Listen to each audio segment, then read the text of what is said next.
pleasure to join you, the Kenya Editors Guild, today as you congregate here in Nakuru City to deliberate on issues not only affecting your profession, but the cumulative impact of your work on the country and its people. I take the earliest opportunity to acknowledge the decision by the Kenya Editors Guild to choose Nakuru City as the venue for your conference. Special thanks to all stakeholders who made it possible for this annual coming together of men and women of the pen. Even though advancements in technology are slowly taking away the inherent semantics behind that praise, I welcome you all to Nakuru City. You all sample its hospitality and the attractions in our city and the county of unlimited opportunities. Asked about what he feared most, former British Prime Minister Harold Macmillan said, "Events, boy, events." By events, he was referring to the uncanny ability of events to disrupt political, social, and economic relations in a country, between nations, and ultimately the entire world. Your profession sits at the center of these events, telling stories about these events on the various platforms provided by your media houses and dictated by technology. Again, these events could be outcomes of a people plan A or plan B. The tragedy here, as initiated by legendary American heavyweight boxer Mike Tyson, could take a totally different direction and dimension. For Tyson said, everybody has a plan A and B until he is punched in the mouth. At the turn of events, whether sticking to plan A or B, and even after one is punched in the mouth, you journalists play a central role in determining the direction of the outcome of these events. We in Nakuru County are good friends of those who tell stories because we believe that storytelling is as old as human race and precedes recorded history. We believe that storytelling is a powerful tool for inspiring action and change and influencing thought leaders and decision makers who have been granted opportunity by the electorate to govern and lead.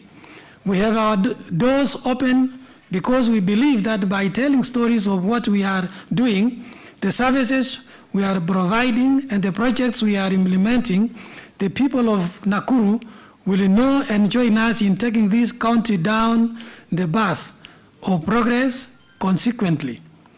We respect and support your rights as the media, the space that you hold in society, and your contribution to the betterment of our county and country at large.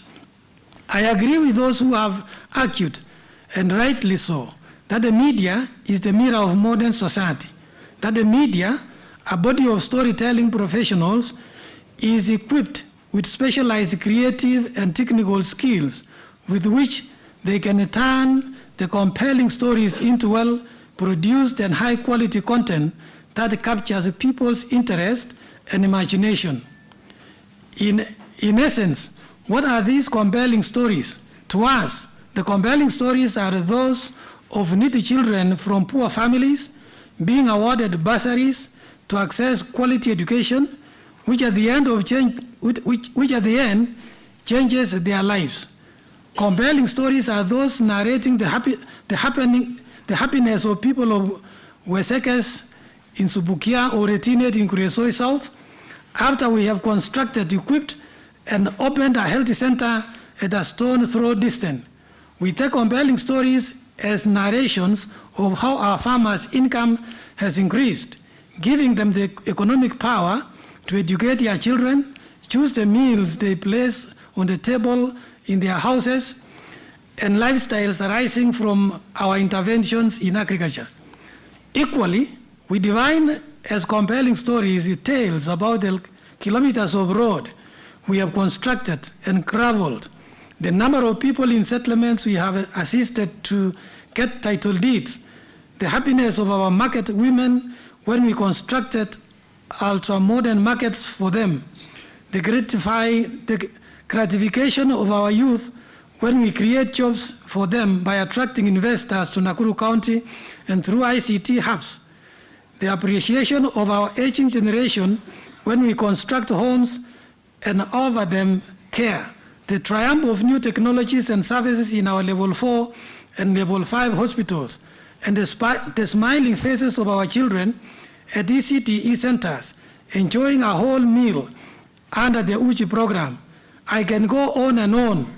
The list is endless. These are the compelling stories we as the county government of Nakuru expect professional storytellers to use their creativity and skills to put out there.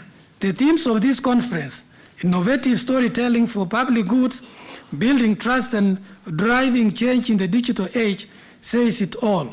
The way a story is told, a message is delivered, or a narrative is navigated has changed dramatically over the last few years. Stories are retold through video games, interactive books, and social media. Stories are told on sorts of different platforms and through all sorts of different devices.